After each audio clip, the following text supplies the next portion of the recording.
Hello friends, केमती अछंती समस्त देखुछंती केते बढ़िया पाग। कालबासिकी वर्ष तो प्राय डेली होउछ बे भुवनेश्वर रे। हे प्रभु लाइन न पड़ाव बे।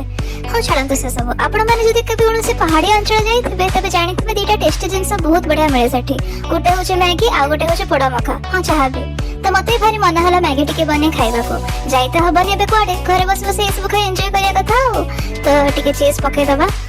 बस ना आपण माने बे वर्ष पागरे मैगी खांतु एन्जॉय करंतु एन्जॉय।